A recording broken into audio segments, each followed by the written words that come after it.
नमस्कार, शाम के 7 बजने को है। शंखनाद में आप सभी दर्शकों का बहुत बहुत स्वागत है। आपके साथ मैं हूं चित्रा त्रिपाठी। तीसरे चरण का चुनाव खत्म हुआ। इस मतदान के साथ ही लोकसभा की 282 सीटों पर मतदान हो चुका है। तीसरे चरण में जिन 93 सीटों पर वोटिंग हुई है, वहां पर वोटर का क्या है मिजाज, कैसा रहा है वोट प्रतिशत। उत्तर प्रदेश के जिन 10 सीटों पर मतदान हुए, वहां का क्या है माहौल, और यादव लैंड में इस बार किसकी बोलेगी तूती। इन तमाम सवालों के जवाब आज तलाशेंगे। मेरे साथ इस वक्त स्टूडियो में आ चुके हैं एक्सिस माई इंडिया के एमडी प्रदीप गुप्ता जी, जिनसे विश्लेषण करने वाले हैं। इन तमाम तस्वीरों के भी विस्तार से करेंगे बातचीत, लेकिन उसके पहले आपको बताते चलते हैं 3 चरणों के मतदान की इनसाइड स्टोरी क्या कहती है। आज एक एक करके आपको जानकारी देंगे, लेकिन उसके पहले नजर डाल लेते हैं आंकड़ों पर और समझते हैं कि आखिर 3 चरणों में मतदान कहां तक पहुंचा है। अब तक 282 सीटों पर चुनाव संपन्न हो चुका है। पहले चरण में 102 सीटें, दूसरे चरण में 88 सीटें और तीसरे चरण में 93 सीटों पर वोटिंग हो चली है। यहाँ पर हम आपको वो तमाम आंकड़े दिखा रहे हैं। अगर वोटिंग प्रतिशत की बात करें तो 66.14%, और दूसरे चरण में, पहले चरण में 66.14%, दूसरे चरण में आप देखेंगे थोड़ा सा बढ़ता है, 66.71% वोट डाले गए हैं। अब देखना है कि तीसरे चरण में 5 बजे तक 60% वोटिंग हुई है, लेकिन 6 बजे के बाद जब आंकड़ा आएगा तो वो आंकड़ा क्या रहता है, ये देखना महत्वपूर्ण रहेगा। अभी तक 5 बजे तक का ही आंकड़ा है। उम्मीद की जा सकती है कि 6 बजे तक प्रथम और द्वितीय चरण के मुकाबले तीसरे चरण में वोटिंग प्रतिशत थोड़ा ज्यादा दर्ज की जाए। फाइनल आंकड़ा कहां तक पहुंचता है महत्वपूर्ण रहेगा जानना, लेकिन सबसे बड़ी बात यह है कि अगर 282 सीटों में हुए मतदान की बात करें, 2019 में इन सीटों में एनडीए को 187 सीटों पर जीत हासिल हुई थी। बीजेपी को इनमें 163 सीटें मिली थी। वहीं यूपीए को 77 सीटों पर जीत हासिल हुई थी। कांग्रेस पार्टी के खाते में 37 सीटें आई थी। ये जो आंकड़ा इस वक्त हम आपको दिखा रहे हैं 2019 के रिजल्ट की, लेकिन इस बार की स्थिति क्या रहती है ये देखना बेहद महत्वपूर्ण रहेगा। पहले 3 चरण के मतदान को लेकर सबके अपने अपने दावे और अपने अपने वायदे हैं। बीजेपी हो या फिर विपक्षी दल, हर कोई अपनी अपनी जीत का दम भरता हुआ दिखाई दे रहा है। दिखा देते हैं आपको 3 चरणों का ये जो चुनाव संपन्न हुआ है, किसके दावे में कितना दम है, और ये जो मतदान प्रतिशत है वो किस ओर कर रहा है इशारा।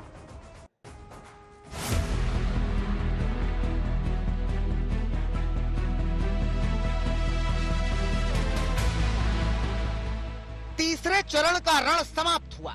तीसरे चरण में दिग्गजों की किस्मत ईवीएम में कैद हो गई। गांधीनगर से अमित शाह चुनाव लड़ रहे हैं और आज इसी सीट पर खुद प्रधानमंत्री नरेंद्र मोदी ने भी वोट किया। मोदी जब अहमदाबाद में वोट करने पहुंचे तो नजारा ऐसा था। मतदान करके बाहर निकले तो लोग पीएम की एक झलक पाने के लिए बेताब थे। इन्हीं लोगों में से एक दिव्यांग लड़के के पास पीएम मोदी पहुंचे। कुछ लोगों को ऑटोग्राफ दिया, एक बुजुर्ग महिला से रक्षा सूत्र बंधवाया और फिर अपनी अगली रैली के लिए निकल गए, जहां पीएम ने बताया कि उन्हें इस बार 400 पार सीटें क्यों चाहिए। 400 सीटें चाहिए ताकि मैं कांग्रेस और इंडी गठबंधन की हर साजिश को रोक सकूं। मोदी को 400 सीटें चाहिए ताकि कांग्रेस कश्मीर में धारा 370 को फिर से वापस ला करके चिपका न दे।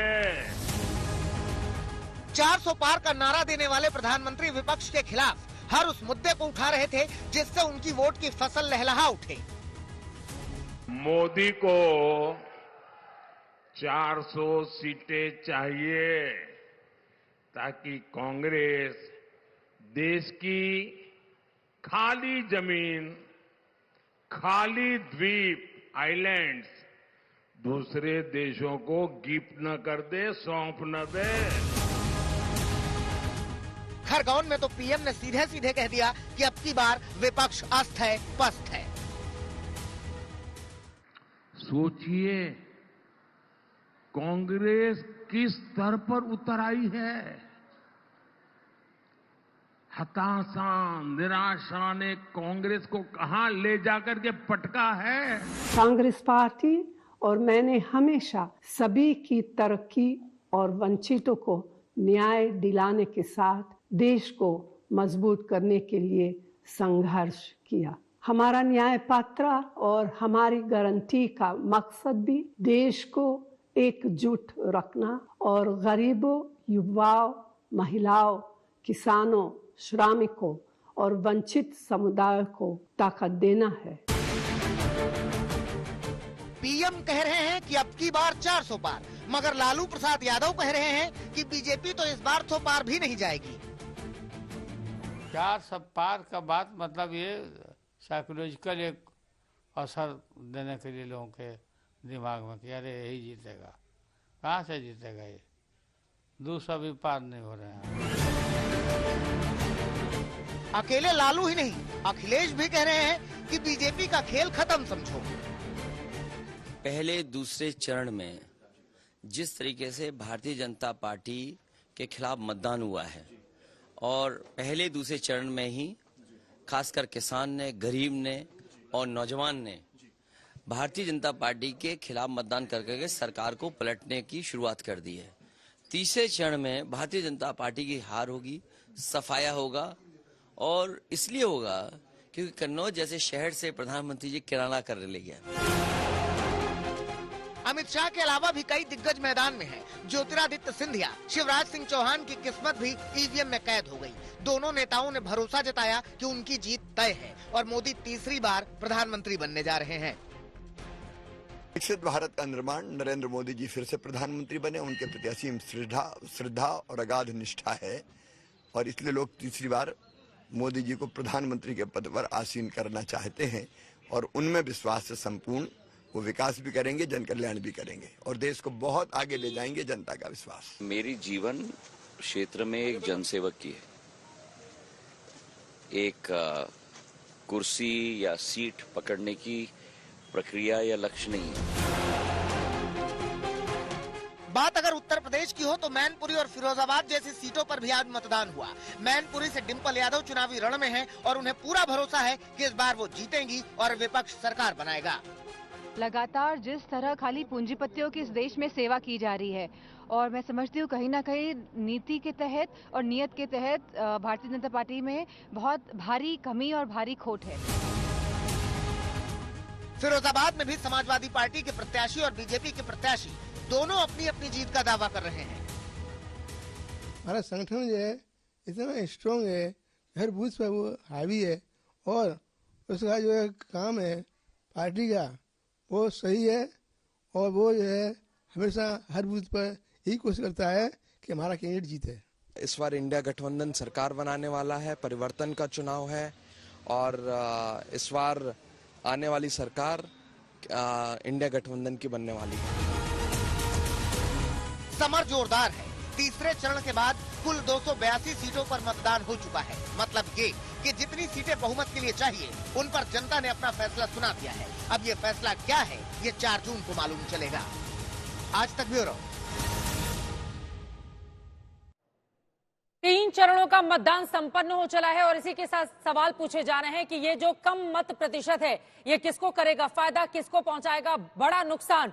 कई ऐसे मुद्दे हैं जिसको लेकर हम चर्चा करने वाले हैं। खास मेहमान हमारे साथ जुड़े हुए हैं प्रदीप गुप्ता जी स्टूडियो में हमारे साथ आ चुके हैं। हमारे साथ मौजूद हैं अनुराग भदौरिया जी, समाजवादी पार्टी के आप प्रवक्ता हैं और आशुतोष जी भी स्टूडियो में आ चुके हैं। आप सभी का बहुत बहुत स्वागत है। प्रदीप जी आपसे शुरुआत करते हुए, अब तक 60% 5 बजे तक का ये जो मतदान प्रतिशत है आज का तीसरे चरण का, ये क्या संकेत कर रहा है? देखिए संकेत अभी ये जो आंकड़ा है जैसे आपने खुद बताया 5 बजे तक का है और इसमें काफ़ी इजाफा होगा, जो कि हमने पहले और दूसरे चरण में देखा है कि जो प्रोविजनल आंकड़े होते हैं और जो बाद में जो चुनाव आयोग जो आंकड़े प्रस्तुत करता है उसमें अच्छा खासा 2-4% का कम से कम इजाफा होता है। रह गई बात कि कम या ज़्यादा किसका फायदा किसका नुकसान, तो मैं आपके दर्शकों को ये बताना चाहता हूँ कि पिछले करीब 20 साल से अब ये कोई थ्योरी नहीं रह गई और हमने भी लगातार स्टडी की है और ये पाया है कि कम मतदान या अधिक मतदान किसी इनकम्बेंट गवर्नमेंट यानी जो आज सरकार में उनके पक्ष या विपक्ष में किसी भी प्रकार का इस तरह का रुझान नहीं देखने मिला है। बहुत सारे विषय होते हैं जैसे कि एक मौसम का विषय होता है, दूसरा विषय होता है कि अभी छुट्टियां चल रही हैं, गर्मी की छुट्टियां होती है, तीसरा विषय होता है कि जिन सीटों पे अभी चुनाव हुए, आज चुनाव हुए, उनमें ज्यादा करके मेट्रो और नॉन मेट्रो की कितनी सीटें, क्योंकि कोई भी मेट्रो सिटी हो उसमें वोट परसेंटेज 50 और 55 के आसपास होता है, जबकि जो रूरल सेंट्रिक सिटीज होती है उसमें 65 और 70 और बल्कि 75% तक एवरेज ऑल इंडिया की बात करें तो मतदान होता है। यह कह पाना बहुत मुश्किल होगा कि कौन पार्टी का मतदाता वोट करने आया और किस पार्टी का मतदाता वोट करने नहीं आया। लेकिन पश्चिम बंगाल और असम जैसे इलाकों को अगर हम देखेंगे, इन राज्यों में वोटिंग प्रतिशत कमाल का रहता है, जबकि महाराष्ट्र में अगर हम जाएं तो आज वोटिंग प्रतिशत वहां का बहुत ज्यादा खराब रहा है। इस पर मैं आऊंगी, लेकिन मुद्दा, एक और सवाल आपसे, कौन सा मुद्दा इस बार के चुनाव में यानी कि आज तीसरे चरण के लिए हावी रहा? क्योंकि पहले में हमने भ्रष्टाचार परिवारवाद देखा था, दूसरे में मैनिफेस्टो मंगलसूत्र आ गया था, तीसरे में पाकिस्तान की एंट्री हो गई। क्या समझ में आया आज के इस वोटिंग पैटर्न को देख? देखिए चित्रा जी, मैं हमेशा कहता हूं 3 ही विषय होते हैं जिसके इर्द गिर्द सारे चुनाव जनता के नजरिए से घूमते हैं। वो है दावे, वादे और इरादे। दावे जो सरकार में, वो तमाम तरह के दावे करेंगे कि उन्होंने पिछले 5 साल में क्या क्या किया जनता के लिए, और वादे जो कि विपक्ष में है, वो सारी पार्टियां या नेता ये वादे करेंगे, यदि वो चुने जाते हैं तो अगले 5 साल में वो किस तरह के वादे लेके आएंगे, और इनके दावे और वादों के आधार पे जनता अपने इरादे प्रस्तुत करती है चुनाव प्रक्रिया के माध्यम से। और रह गई बात, जैसे आपने मुद्दों की बात करी, हम दिखा भी रहे हैं आपके साथ ही साथ स्क्रीन पर, पहला चरण, दूसरा चरण और तीसरा चरण। जी, तो दावे, वादे और इरादे। रह गई बात जो आपने कहा, एक मीडिया का पक्ष होता है। अमूमन ऐसा देखा गया है, जो भी राजनीतिक पार्टियां और नेता अपने चुनावी भाषणों में बोलते हैं, उनमें करीब 10% वो सनसनी होती है मीडिया के लिए, और मीडिया उसको पिक करता है और वो दिखाता है, जो कि हम ये देखते आ रहे हैं। लेकिन बिना परफॉर्मेंस के, बिना जनता के विषयों को जनता तक ना पहुंचाया जाए, उसके बिना कोई चुनाव नहीं होते हैं जमीन के ऊपर। हाँ, मीडिया में जरूर इस तरह की बातें और सुर्खियां होती हैं कि जाति, धर्म, भ्रष्टाचार, आरक्षण, इस तरह के सारे मुद्दे होते हैं। हम तो समाज का आईना है, समाज में जो घटित होता है उसी को लोगों तक पहुंचा देते हैं। आपने महत्वपूर्ण बात कही है। प्रेम शुक्ला जी भी हमारे साथ जुड़ चुके हैं, लेकिन अनुराग भदौरिया जी, अब चूंकि परिवार के 3 लोगों की प्रतिष्ठा आज दांव पर, मैनपुरी से डिंपल यादव, फिरोजाबाद से रामगोपाल यादव के बेटे, और वहीं दूसरी तरफ बदायूं की भी सीट जहां से शिवपाल यादव के बेटे चुनावी मैदान में रहे, क्या समझ में आया? यादव लैंड में जो खोई हुई जमीन या प्रतिष्ठा थी, वो समाजवादी पार्टी किस तरह से देख रही है आज के मतदान संपन्न होने के बाद? अनुराग जी, देखिए, पहले चरण से ही मुद्दा एकदम साफ है। मुद्दा महंगाई और बेरोजगारी का है, जो भारतीय जनता पार्टी उस मुद्दे पे आना नहीं चाहती है। लेकिन जनता का तो मुद्दा यही है। पहले चरण में उन्होंने कुछ देखा कि नहीं, इस मुद्दे पे हम बात ही नहीं कर पा रहे हैं, तो दूसरे चरण में मंगलसूत्र तक गए, तीसरे चरण में पाकिस्तान गए। लेकिन जनता वहीं बैठी है पकड़ के अपना मुद्दा, महंगाई, बेरोजगारी, किसान, महिला समस्या। अब इस पे तो बीजेपी बोलने को तैयार ही नहीं होती है। और नई बात तो आगे कि भ्रष्टाचार पे भी अब बोलना बंद कर दिया, क्योंकि भ्रष्टाचारियों को अपने साथ ले आए हैं। अब परिवारवाद पे भी बोलना बंद कर दिया, क्योंकि सारे परिवारवादी अब बीजेपी के साथ आ गए। इसीलिए जनता समझ गई है कि बीजेपी को वोट नहीं देना है। अब हालत देखिए, बीजेपी के प्रति जनता जो वोटर है वो उदासीन होती जा रही है। इसलिए आप देखो, जिस तरह का वोट परसेंट भी कम हो रहा है, तो जो उदासीन वोटर है वो नहीं निकल रहा है। उसे वो पता है कि बीजेपी ने कोई काम नहीं किया, ये सिर्फ मुद्दों से ध्यान भटका रहे हैं। जनता ने तय कर लिया इस बार बीजेपी को हटाना है। और आप देखिए, हम तो आपसे कहते हैं, आप तो जमीन पे घूम भी रहे हैं, आपके और लोग भी घूम रहे हैं, पूरी जमीन की हवा एक ही है। हम भी जमीन पे जा रहे हैं, आपके जो शो होते हैं उसमें भी देखिए, जनता एक ही चीज कहती है, भैया महंगाई से बात करो, बेरोजगारी पे बात करो, बात बाकी जो आप घुमाने की बात करते हो सब समझ गए हैं। माने निचले स्तर पे गिरती जा रही भारतीय जनता पार्टी की भाषा शैली। सोचिए आप, कैसे भाषा शैली बदल रही है। क्या इस हिंदुस्तान के अंदर में कभी मंगलसूत्र पे बात हो सकती थी? इतना सम्मान होता है यहाँ महिलाओं पे, आप उस पे आ गए। अब उस पे चर्चा करने लगे। अरे भैया, 28,000 यहाँ पे पर तोला होता था सोना, 83,000 हो गया। तो आपसे ही सवाल होगा ना कि सोना महंगा हुआ तो फिर किसने छीना? सवाल आपसे ही होगा ना कि किसानों की मौतें हुई, किसान धरने पे बैठा था, तो किसको दिक्कत हुई? किन महिलाओं की जो किसानों की मौतें हुई, उनके परिवार वाले परेशान हुए ना। तो मैं ये कह रहा हूँ कि जनता ने तय कर लिया है कि इस बार भारतीय जनता पार्टी को सत्ता से बेदखल करना है। वो कह रहे हैं महंगाई, रोजगार पर तो आपको मैं बता दे रहा हूँ, बातचीत करने के लिए तैयार नहीं है, मुख्य मुद्दे से भटकाते हैं, मंगलसूत्र पर आकर अटक जाते हैं। जब आप ले लेती हो चित्रा जी, हम महंगाई पर भी बात करते हैं क्योंकि हम महंगाई नियंत्रित करते हैं। हम महंगाई पर भी बात करते हैं क्योंकि हम महंगाई नियंत्रित करते हैं। और 2004 से 2014 में 10% एवरेज इन्फ्लेशन रेट था। श्रीमती सोनिया गांधी ने 2004 में कहा था कि हम सरकार में आते ही 100 दिन में महंगाई घटा देंगे, लेकिन महंगाई उनकी 100 दिन तो घटी तो नहीं, 10% की दर से बढ़ गई, ये सबने देखा था।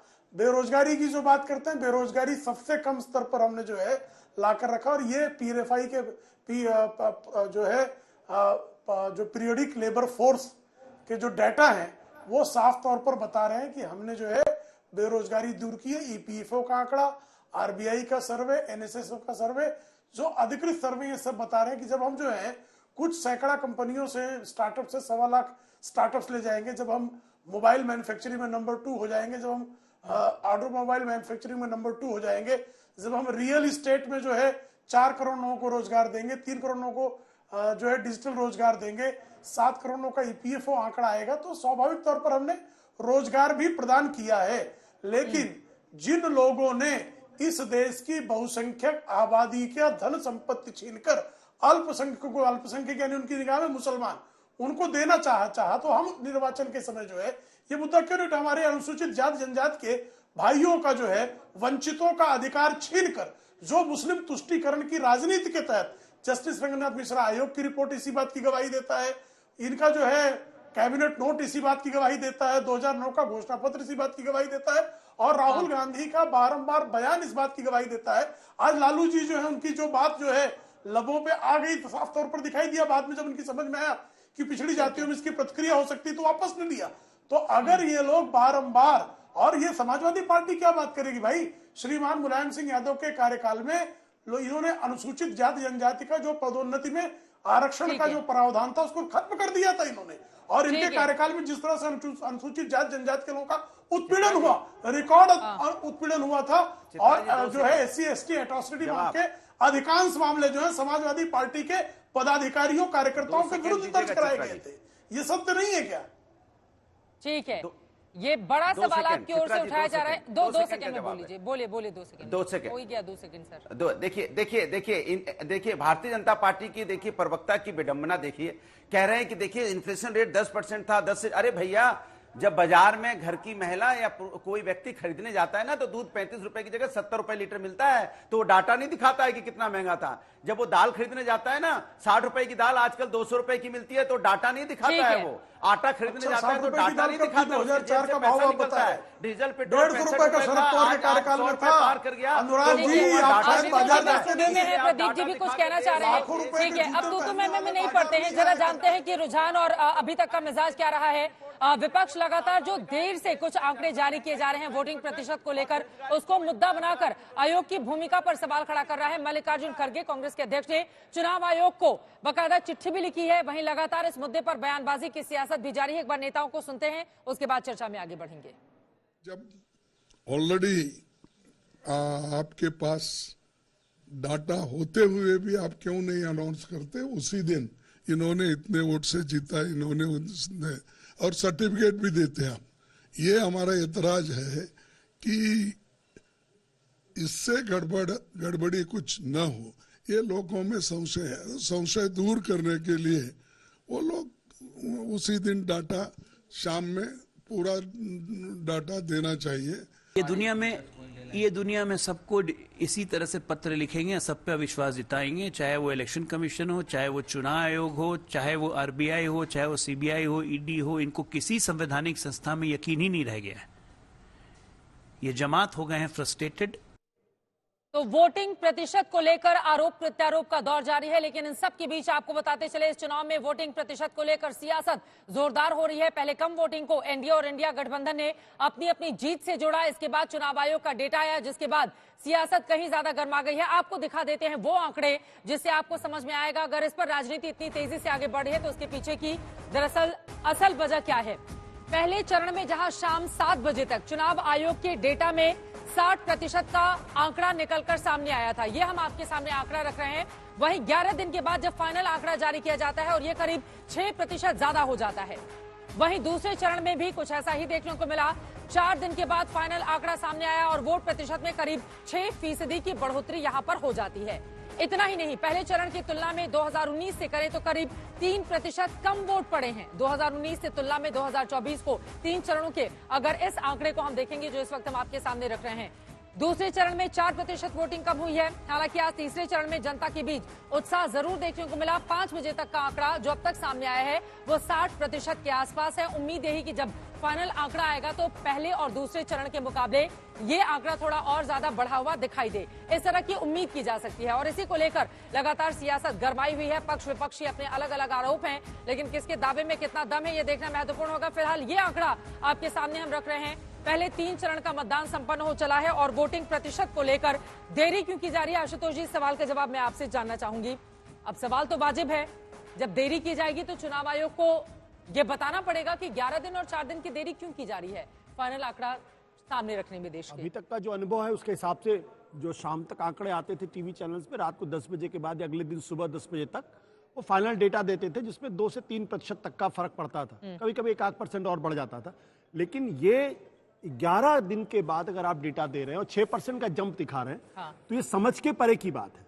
और इसी तरीके से मुझे लगता है कि इलेक्शन कमीशन को खुद सामने आके इसका एक कोई स्पष्टीकरण देना चाहिए, भाई आपने इतना देर क्यों किया। देखिए, महत्वपूर्ण बात है, आज की तारीख में इलेक्ट्रॉनिक टेक्नोलॉजिकली बिल्कुल सब लोग टेक्नोलॉजी इतनी एडवांस हो गई है कि विद इन सेकंड्स आपके पास सारे डेटा आ सकते हैं। पहले जमाने की बात अलग थी कि बैलेट पेपर्स थे, इकट्ठा होते थे, काउंटिंग होती थी, फिर उसके बाद उनका सिमुलेशन होता था, तब आप किसी नतीजे पहुंचते। आज अगर आप ये कहेंगे कि 11 दिन हमें लग गया डेटा को टैबुलेट करने में, तो कोई इस बात को यकीन नहीं करेगा। हर आदमी इसमें कहीं ना कहीं संदेह करेगा।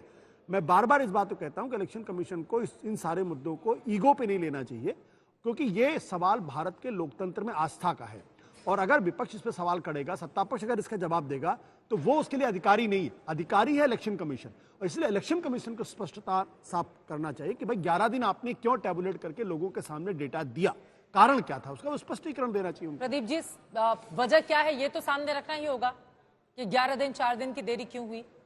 नहीं, बिल्कुल आशुतोष जी ने जैसे कहा कि इलेक्शन कमीशन को आके क्यों इतना समय किस विषय के ऊपर आकलन करने में लगा है, वो उसका स्पष्टीकरण देना चाहिए और जनता को सबको बताना चाहिए। जो भी प्रक्रिया रही होगी या रहती है उसका स्पष्टीकरण उनको सब जनता के सामने रखना चाहिए, क्योंकि पुराने जो वर्षों में जो है इस तरह की देरी नहीं होती थी, अब क्यों हो रही है उसको सामने लाना पड़ेगा, तो सबको उसका जवाब मिल जाएगा। इस आधार पर अगर हम तीसरे चरण की वोटिंग के पैटर्न को देखें, तो क्या आपको लग रहा है कि जो फाइनल आंकड़ा आएगा वो बहुत ज्यादा उछाल लेगा? 6 बजे, अभी 5 बजे तक ही 60% को क्रॉस कर चुका है। नहीं, देखिए, जो आशुतोष जी ने कहा कि 11 दिन वो पहले चरण का था और दूसरे दिन करीब 4 दिन लगे थे, तो हो सकता है कि कुछ जैसे इस बार सुपर सीनियर सिटीजन, जैसे कि इस लोकसभा चुनाव में खासकर सुपर सीनियर सिटीजन जिनकी उम्र 85 साल के ऊपर है, उनकी वोटिंग अलग से इलेक्शन कमीशन के अधिकारी और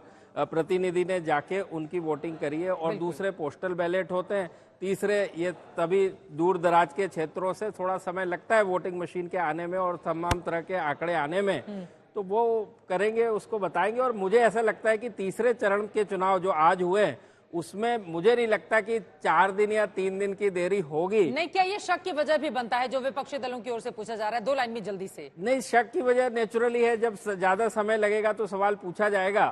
और हकीकत ये भी है कि हर पोलिंग बूथ के ऊपर पक्ष और विपक्ष के लोग होते हैं और उन्हीं के समक्ष साइन करके और मशीन के ऊपर सील लगाई जाती है, तो सिर्फ आंकड़ों का संग्रह करना बाकी रहता है तमाम बूथों का, जो कि इलेक्ट्रॉनिकली तो ऐप के ऊपर चलता है, लेकिन एक्चुअल स्ट्रांग रूम में आने के बाद उसमें क्या संभावनाएं हो सकती और नहीं हो सकती हैं, वो चुनाव आयोग बिल्कुल। हाल ही में हमने देश की सर्वोच्च अदालत को ईवीएम पर अपनी टिप्पणी करते हुए देखा, जिसके बाद ईवीएम को लेकर जिस तरह के सवाल खड़े हो रहे थे, कम से कम उस पर विराम लगा है। और इसी तरह से ये जो सवाल चुनाव आयोग को लेकर डेटा के मद्देनजर पूछे जा रहे हैं, इस पर स्पष्टीकरण यकीनन आना चाहिए कि वजह आखिर इसके पीछे की क्या है।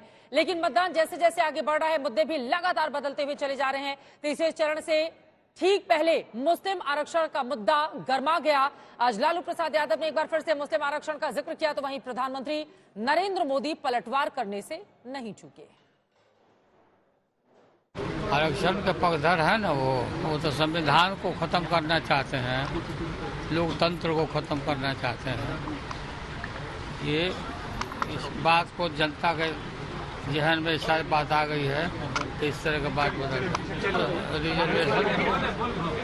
रिजर्वेशन तो मिलना चाहिए मुसलमानों को पूरा।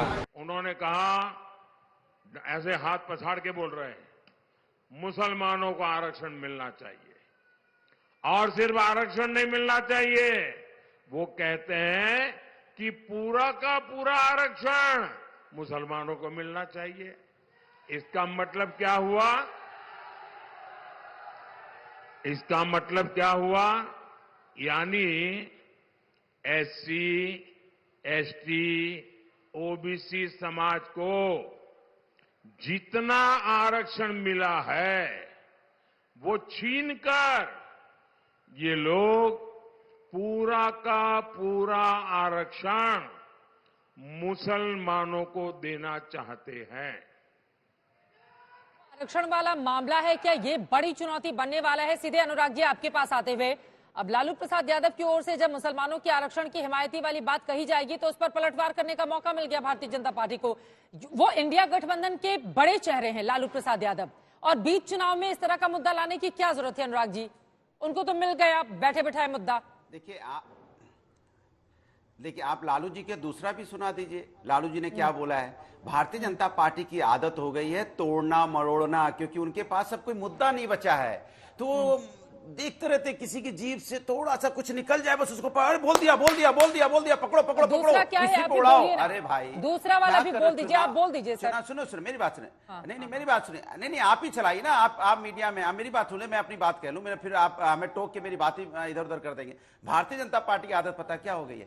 भारतीय जनता पार्टी इतनी घबरा गई है कि जनता के मुद्दों पर बात ही नहीं करना चाहती है। क्या क्या बोलने लग जाते हैं कि भैया पूरा छीन लेंगे, ये कर लेंगे, उसका ये जमीन दे देंगे, वो प्लॉट दे देंगे। क्या भाई, ये क्या मुद्दा है? ये मुद्दा ये है कि आप बताइए देश के अंदर में जो युवा परेशान है उस युवाओं के बारे में आपने क्या किया इतने दिनों तक?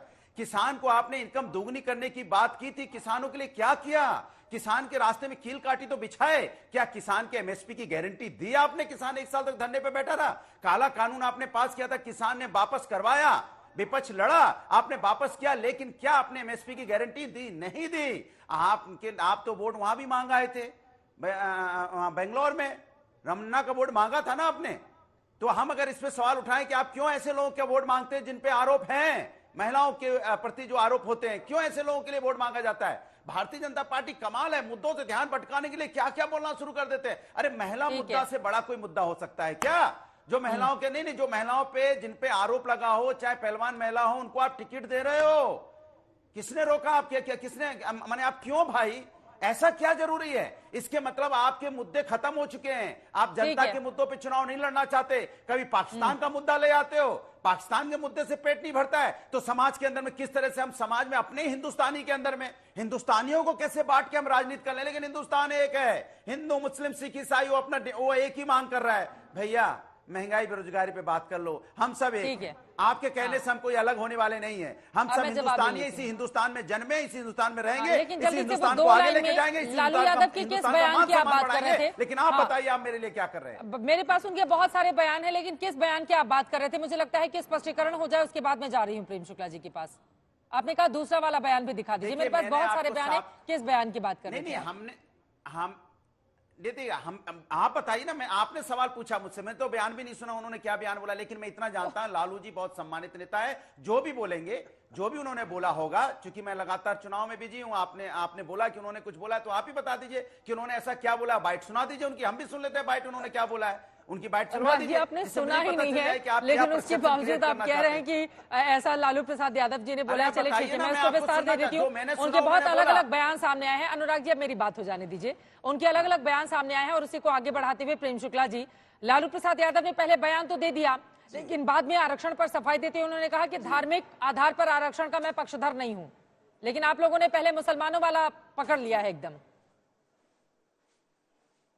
नहीं, उन्होंने कहा तो पकड़े नहीं, और ये किया गया है ना। ये सत्य नहीं है कि आंध्र प्रदेश में आरक्षण जो है, जब संयुक्त आंध्र प्रदेश था, तब मुसलमानों को आरक्षण देने का काम तत्कालीन जो है वाईएस रेड्डी सरकार ने किया था कि नहीं किया था?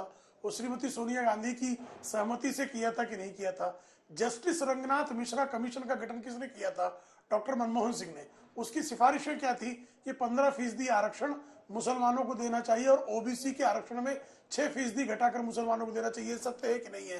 2009 के घोषणा पत्र में कांग्रेस में के घोषणा पत्र में था कि नहीं था? 2011 में डॉक्टर मनमोहन सिंह की कैबिनेट नोट में भी जो है इसका जिक्र था कि नहीं था? और आपने जो है कर्नाटक में, ये हमारा क्या आरोप नहीं है बल्कि जो है राष्ट्रीय पिछड़ा वर्ग आयोग की ये जो है फाइंडिंग है कि आपने कर्नाटक में सारा का सारा जो है सारे मुसलमान समाज को पिछड़ा घोषित कर दिया।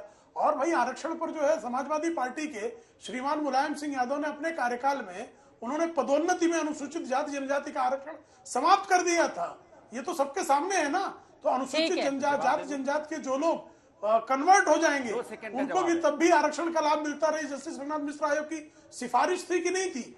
तो आप पिछड़ों के अनुसूचित जाति जनजाति के आरक्षण को मुस्लिम तुष्टीकरण की बलि चढ़ाना चाहते हैं और वो आपके होठ पर बात आज आ गई सुबह, लेकिन आपको लगा कि बिहार में इसका नुकसान हो जाएगा, चुनाव में आपका जो समर्थक पिछड़ा वर्ग है वो आपके विरुद्ध खड़ा हो जाएगा अपने हक के लिए, इसलिए आप पलटे हैं। लेकिन आपका इरादा साफ तौर पर है, ये बारंबार आपके कृत्यों से दिखाई दिया है। इसलिए जो है क्यों नहीं कहते वो कि हम नहीं करेंगे, लिख कर दे। आदरणीय नरेंद्र मोदी जी ने कहा ना, चुनौती दी है इन सबको कि लिख कर दे दे कि हम धर्म के आधार पर आरक्षण नहीं देंगे।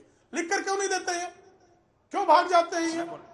इसका उत्तर क्या है इनके पास में? और संविधान में संविधान सभा ने बाकायदा कहा था कि इस देश में धर्म के आधार पर आरक्षण का प्रावधान नहीं किया जा सकता।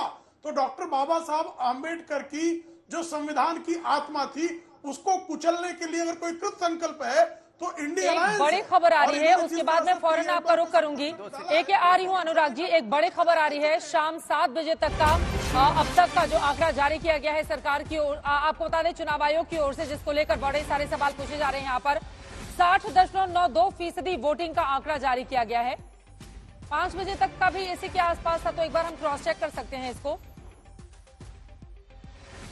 पिछली बार हमने देखा था दोनों ही चरणों के चुनाव में 60% आगे बढ़ा था, लेकिन चुनाव आयोग ने शाम 7 बजे तक के जो आंकड़े जारी किए हैं, आपको बता दें वोटिंग तो 6 बजे तक की होती है, लेकिन कतारों में जो लोग लग चुके होते हैं उनको अगले 1 घंटे तक वोटिंग करने की इजाजत होती है। यही कारण रहा कि 7 बजे तक का आपका जो आंकड़ा सामने आया है वो 60.92% के आसपास है। प्रदीप जी, क्या समझ में आ रहा है इससे? अब जनता तो थोड़ा कंफ्यूज होगी ना, आप समझाइए कि 5 बजे तक का भी आंकड़ा और 7 बजे तक का भी ऐसा आंकड़ा नहीं। देखिए, ये प्रोविजनल आंकड़े होते हैं। हम टेक्नोलॉजी के जमाने में चूंकि ऐप होता है और ऐप के अंदर इतनी तेजी के साथ सारे के सारे पोलिंग बूथ का एकीकरण होना मुश्किल काम होता है। हम उसको देख के, हम जो भी आंकड़ों की बयान करते हैं वो उसको देख के करते हैं, जबकि हकीकत में जब सारे आंकड़े आते हैं पेपर के ऊपर आते हैं और उसका जब टोटल होता है उसके अनुसार वो चुनाव आयोग जो है अपने आंकड़े जारी करता है। इसीलिए ये एक प्रोविजनल होता है। यदि आप चुनाव आयोग के भी ऊपर देखेंगे तो वहां पर लिखा हुआ है ये अंतरिम है, प्रोविजनल है, ये फाइनल नहीं है। हम उसको यदि फाइनल लेके मानेंगे कि अभी 7 बजे हैं, अभी 7:30 बजे और 7 बजे का आंकड़ा हमारे पास फाइनल आ जाएगा, ये कतई संभव नहीं है, कतई प्रैक्टिकल नहीं है। कितना वक्त लगता होगा? नहीं, वक्त जैसे मैंने बताया 3 तरह की चीजें हैं। एक, सारी की सारी मशीनों का एकत्रीकरण होना, दूसरा है कि पोस्टल बैलेट का जमा होना, और तीसरा जैसे मैंने बताया सुपर सीनियर सिटीजन जो 85 साल के ऊपर हैं उनको घर जाके अलग से उनकी वोटिंग हुई है, प्रक्रिया हुई है। इन सब का जोड़ करने में कम से कम ये मैं ऐसा मानता हूं कि आज चुनाव हुए हैं संपन्न, तो ये प्रक्रिया कल सुबह से ही चालू होगी।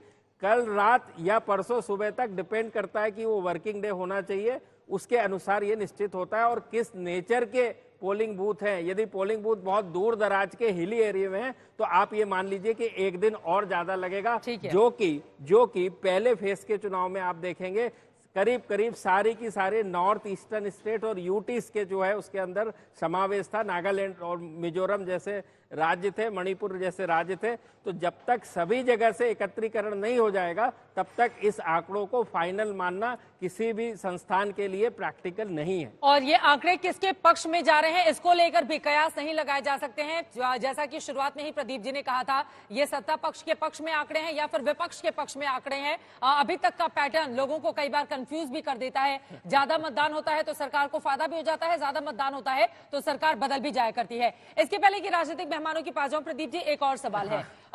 कांग्रेस पार्टी को लेकर ये महत्वपूर्ण सवाल, क्या कांग्रेस पार्टी जहां पर 1 to 1 की सीधी लड़ाई बीजेपी और कांग्रेस के बीच है, वहां पर खोई हुई जमीन वापस लेती हुई दिखाई दे रही है इन 282 में से जहां जहां कांग्रेस के उम्मीदवार चुनावी मैदान में उतरे हैं? नहीं, देखिए, जो आपने कांग्रेस की बात करी 1 to 1, तो वो मुख्य राज्य जो हैं वो मध्य प्रदेश, छत्तीसगढ़, राजस्थान में तो चुनाव हो चुके हैं, गुजरात, ये सारे राज्य हैं। और यहाँ पर हम सभी जानते हैं कि जो कांग्रेस अपनी लोकप्रियता खो चुकी है उसको वापस आने के लिए अभी अच्छा खासा समय लगेगा, इतना ही मैं कह सकता हूँ। आज की डेट में उसमें जरा समय लगता है। ये देश जो है बहुत बड़ा है, उसको रिवाइव करने के लिए एक समय लगता है और दूसरा एक मैग्नेट चाहिए होता है, एक आकर्षण चुंबक चाहिए होता है जो जनता के समक्ष एक ऐसा नेता, एक ऐसे नेताओं की नीति जो कि जनता को अपनी ओर आकर्षित करे। ये एक सामान्य चुनावी प्रक्रिया का हिस्सा है और उसमें समय लगता है। ये ओबीसी में आरक्षण, इलेक्टोरल बॉन्ड, क्या ये मुद्दा बहुत असर नहीं कर रहा है क्या आप ये? और प्रदीप जी, एक और सवाल है, बार बार अनुराग भदौरिया की ओर से रोजगार और महंगाई का मुद्दा उठाया जा रहा है, जो वाजिब भी है, लोग इसको स्वीकार भी करते हैं कि हाँ भाई ये मुद्दा है, लेकिन क्या इन मुद्दों पर वोटिंग होती है? नहीं, बिल्कुल इन्हीं मुद्दों पर वोटिंग होती है, लेकिन ये आप मान लीजिए जहां तक महंगाई और बेरोजगारी का मुद्दा है, ये 50 साल पहले भी मुद्दा था और 50 साल बाद भी रहेगा। ये जनमानस के सबसे बड़े मुद्दे हैं। जनता ये देखती है कि इनको सुलझा पाने में कौन उपयुक्त है और उसके हिसाब से अपना निर्णय लेती है। मुद्दे हमेशा रहेंगे, इसमें कहीं कोई शक नहीं, और आज भी और कल भी रहेंगे। अब अनुराग भदौरिया जी, क्या आप समझा पाने में लोगों को कामयाब हुए हैं? वो कह रहे हैं पहले भी रोजगार और महंगाई मुद्दा था, आगे भी रहेगा, लेकिन मौजूदा वक्त में बीजेपी के खिलाफ क्या आप समझा पाने में कामयाब रहे हैं लोगों को? देखिए, समझाने की जरूरत नहीं है, क्योंकि जनता जूझ रही है। जब जनता जिस चीज से जूझती है उसको समझाने की क्या जरूरत है? वो तो तकलीफ में है, कष्ट में है, दर्द में है, वो तो भोग रही है ना इस बात को कि घर में देख रही है, माँ देख रही है ना, मेरा बच्चा पढ़ लिख के हमने उसको बड़ा किया, उसको रोजगार नहीं मिल रहा है। माँ देख रही है ना कि हमारी महंगाई से हमारा पूरा परिवार किस तरह से जूझ रहा है। इसको लिए समझाने की क्या जरूरत है? दूसरी बात, जहां तक मेरे साथी बोले थे, भैया हमारा समाजवादी का तो नारा ही पीडीए है, शायद आप भूल गए हैं। पिछड़ा, दलित, अल्पसंख्यक और जो पिछड़े अगड़े हैं, हम तो उसी पे लड़ रहे हैं भाई उनके लिए। आपका क्या मुद्दा है? आपका मुद्दा था पाकिस्तान होता है ना, आपका मुद्दा तो समाज के अंदर में कैसे हम समाज के अंदर में नफरत की राजनीति को बड़ा करें, उसके अंदर समाज को डिवाइड एंड रूल कर पाए। मेरा मुद्दा ये नहीं होता है, मेरा मुद्दा विकास होता है, मेरा मुद्दा समाज को जोड़ने का होता है, मेरा मुद्दा हिंदुस्तान होता है, हिंदुस्तान को आगे ले जाने की बात होती है। हिंदुस्तान में किसी को बांटेंगे नहीं होती कि जाति धर्म के नाम पे बांटेंगे, जाति धर्म के नाम पे। अरे आप ही तो मांग रहे थे ना वोट कि संविधान बदलना है, आपके ही नेता मांग रहे हैं ना संविधान बदलने के लिए हमें ज्यादा सीटें चाहिए। कौन संविधान बदलने के लिए वोट मांग रहा है? आप बताइए ना, आप दिखा दीजिए, चला दीजिए वीडियो उनका। चित्रा जी, कौन कौन नेता इनके मांग रहे हैं कि हमें ज्यादा वोट चाहिए, कि हमें संविधान बदलना? बाबा साहब का संविधान बदलने के लिए कौन यहाँ पे उतारू है? अरे भैया, संविधान में अब तक 106 बार संशोधन हो चुका है और बीजेपी के लोगों की ओर से कहा गया कि अगर इस तरह का कुछ करना होता तो ऐसा तो था नहीं कि हमारे पास मैंडेट नहीं था। 303, 353 का इनके पास आंकड़ा तो पहले भी था ना। मैं आऊंगी, क्या ये मुद्दे आपके लिए असर करेंगे? ये बड़ा सवाल बना हुआ है। इतना आसान नहीं है जितना आप बोल के निकल गए। जो बोल के आप निकल गए कि भाई ये नहीं, ये पहले कर लेते, कैसे कर लेते?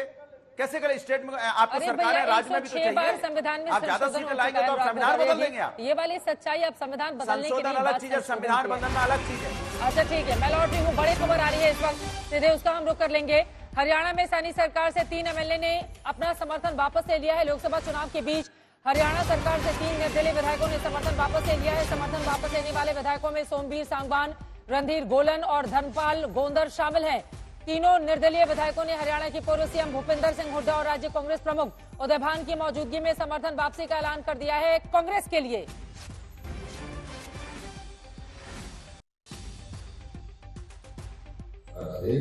लोगों का मन विमुख हो और ये लोगों की बात देखकर ही आज इन्होंने फैसला किया कि जो इन्होंने समर्थन दे रखा था समर्थन वापस लिया इन्होंने और भारी बात से कांग्रेस पार्टी का समर्थन। मैं इसमें एक ही बात कह सकता हूं कि ये इनका फैसला ठीक समय पर ठीक फैसला है।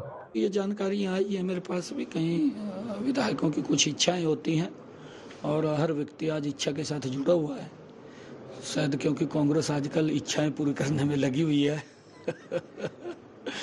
और लोग समझ रहे हैं, लोग सब जानते हैं कि किसकी इच्छा क्या है क्योंकि कुछ लोगों को, जैसे कांग्रेस है, कांग्रेस को जनता की इच्छाओं से मतलब नहीं है। अब नायब सिंह सैनी सरकार का आगे क्या होगा, इस पर लगातार हमारी नजर रहेगी। वक्त इतने की इजाजत देता है। आप तमाम मेहमानों का बहुत धन्यवाद।